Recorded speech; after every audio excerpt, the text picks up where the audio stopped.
Hi folks, welcome to the Prepared Homestead. This is Travis. Thank you all for stopping by to watch. It's a pretty nice day today. It's slightly cooler than it's been the last few days because it's been pretty warm.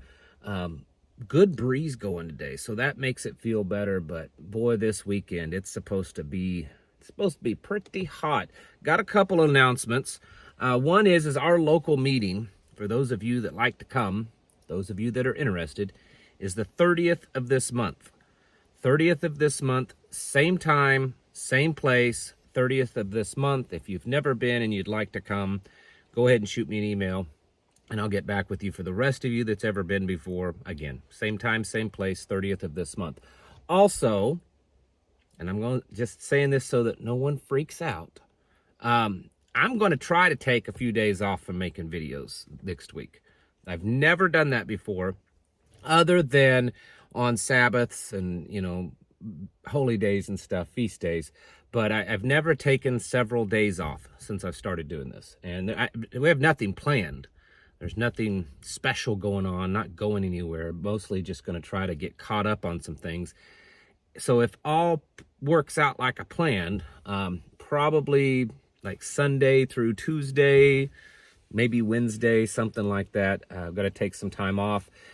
I'm going to try to make a few extra videos this week, so maybe I'll sneak a video in or there, one or two there. If something big happens, if Red Dawn happens during that time, I'll jump on and I'll make a video and talk to you, but going to try to take a little break. I have been just super busy here lately, and I'm busy all the time, but here lately it's been really busy. But you know what's different this time? I feel really good. Physically, I feel amazing. Mentally, just very focused, very clear, not really stressed or anything like that. I feel really good spiritually, everything. I feel good. And, that's something that we all should strive to. And I'm not saying, hey, good job, Travis is doing it, because that's normally not the case. I'm usually really tired, worn out, just, the stressors of everything that I do. And so to kind of find a place, and part of it is exercise I've been doing a lot more of. I've really ramped that up, and pushing myself to stick to it.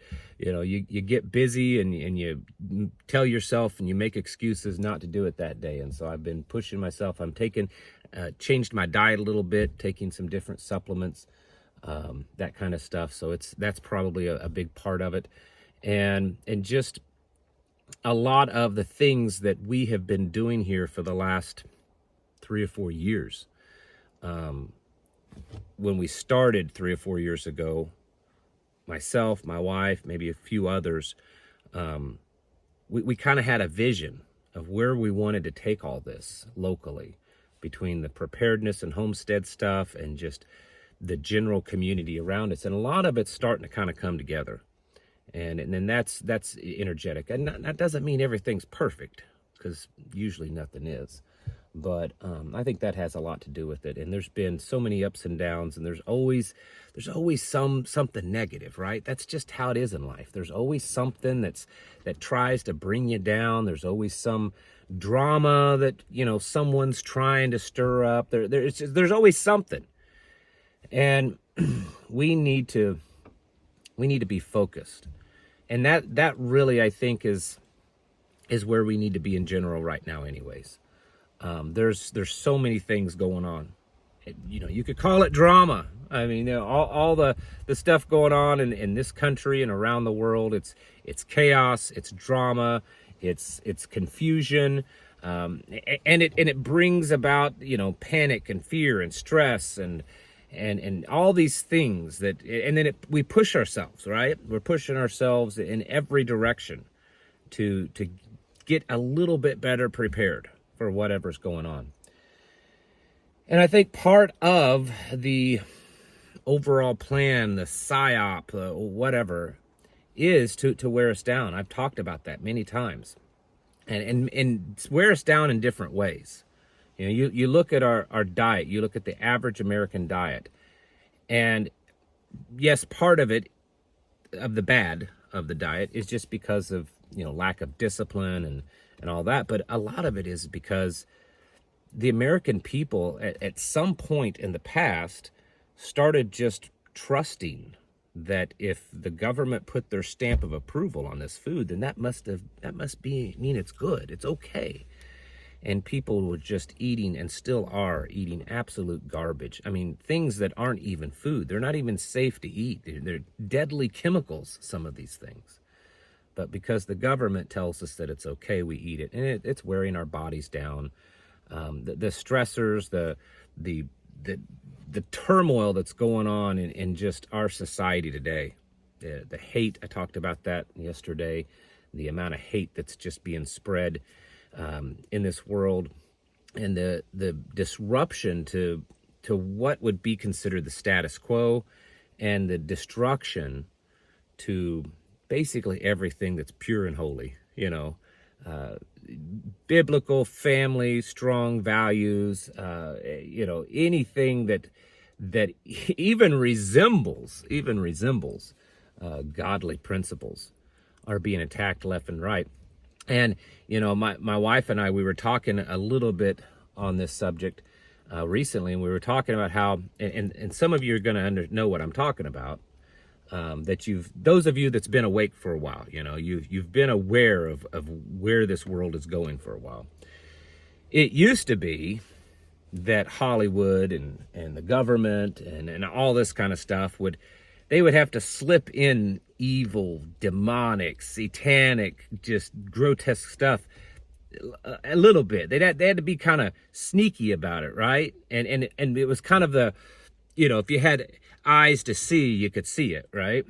Now, the only way you can't see it is if you don't have eyes at all. I mean, you'd have to be completely blind and cold and dead in the grave to not see the overt evilness that's being pushed upon us. And I believe that that's very biblical.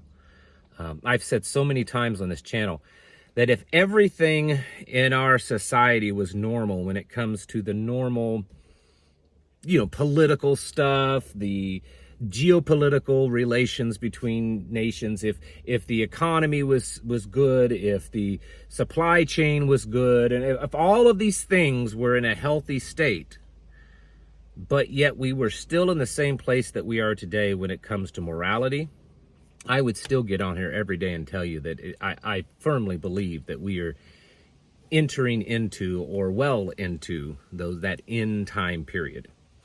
And I'm not talking about a specific date or where year 1, 2, 3. That's not what I'm talking about. We're just in that period of getting into those birthing pangs, those days of Noah. The morality issue is big enough for me. And this wears on us. This wears on our minds. This wears on our spirit. And when myself and others talk about the spiritual warfare going on, that's really it. You know, whether or not there's actually, you know, angels and demons with swords, you know, in some other realm clashing against each other or not, the battle between good and evil, the battle between righteousness, holiness on this side, and evilness, Satan, and giving over to self on this side, that is very real. That battle, that war is happening right before our eyes. And that's what we're seeing. All of this stuff that's we see on a daily basis, that's just becoming more and more grotesque. Things that just a few years ago, we're not talking a generation ago. I'm not talking about, well, you know, if this had happened in my parents' time or in my childhood, you know, I'm old enough now to say, well, if this happened in my childhood, they'd have locked all them people up in jail. No, we're talking about if these things had happened a year, 2, 3, 4, 5 years ago, there would have been outcries. People would have, you know, lost their minds at the evilness that's being spread. People would have gone to jail in many cases. And yet, in a very rapid progression, these things are becoming more and more acceptable in our society. all of this wears on us. Okay, and I'm really kind of scratching the surface. I think most of you realize that I'm really scratching the surface. There's many more things that I could list and talk about when it comes to this subject, but I try to keep my videos, within a certain time period. But this stuff wears on us. This is the spiritual attacks, the temptation out there, the things that folks like you and I, when we grew up, the bad stuff, it was a little bit harder to get to. You had to kind of work at it, to view it, or to partake in it. And now evilness is so pervasive, it's so everywhere, that it's easy, it's so effortless to just be bad, to be evil, to give one over to oneself. Which means that it's becoming harder and harder, more and more difficult to be righteous and to seek his righteousness.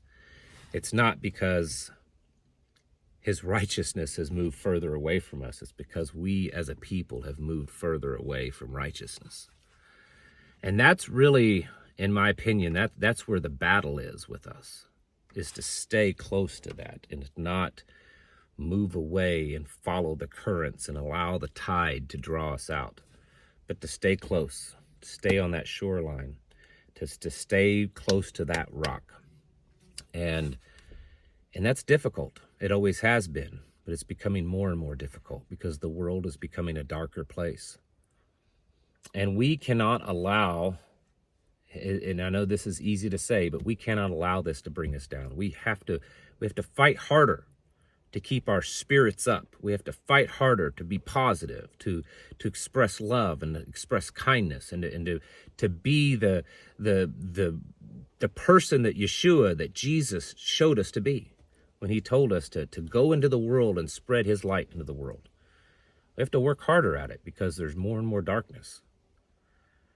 And as things get worse and as we become focused on really basic survival, I think it's going to be even harder for a lot of people to remember that, to remember kindness, to remember just to be good and to be holy as best as we can. But we have to, because in the end, that's the real battle. The real battle isn't for land or for wealth or for food or any of those other things. The real battle is for our souls. And we have to be ready for that. And we are both a physical and a spiritual being. And so improving our physical side, I think, does aid on the spiritual side. So getting out there and becoming healthier, and the more work you do, the more physical you do, the more you get done, whether it's on your body or just doing things, the less time you have to think about all the bad stuff and to worry about it. And we cannot allow ourselves to fall into a place right now, especially right now, where we're depressed. We're in this state of despair because we've seen so much and we've heard so much and we understand so much of where we're going and how this is all playing out, that we let it get to us. We can't allow that. And if you find yourself in that place, you need to disconnect for a while. Disconnect. Get out there in the woods. Go take a walk. Get out in the woods and talk to God. Talk to the Father. I may be wrong, but I'm telling you from my personal experience, I seem to be able to talk to him better and he listened better. I don't know. Maybe it's just me. When I'm away from people and away from all of the pollution and away from all of the distractions, and I can just get out and go sit next to a creek and just have a conversation with him. And it does so much for us in here too. It re-energizes us. And these are the things that Satan doesn't want us to do. Remember, we're not fighting this battle against the George Soroses and Bill Gates and the Obamas and the Hillarys and stuff. We're fighting this battle against Satan. And he wants us to be down. He wants us to lose faith, to lose hope. He wants us to give up. And we can't allow that. We have to fight harder and to draw closer, to draw closer to the Father, and to remember that he gave us his comforter, the Holy Spirit, to be with us. And I think so many times we forget that. We think we're out here on our own and that we have to, it's like this long distance phone call to talk to him, when in fact it's right here. That's what we're doing. That's where he's at, right there. At least that's where he should be at for all of you. And we have to remember that we're not in this fight alone. In fact, we're just the support crew. The real warriors in this is the Father and the Son and the Holy Spirit. And we're just there to kind of be that rear support. But we've got to do our job, and we've got to stick with this, and we've got to not allow all of this craziness as it is upon us to bring us down. Because in the end, no matter what happens, we know the end of the story. We know who holds the future. And that's all that matters. It really is. Folks, it's time to get your houses in order and to prepare yourselves mentally, physically, and spiritually. Thanks for watching. Catch you in the next video.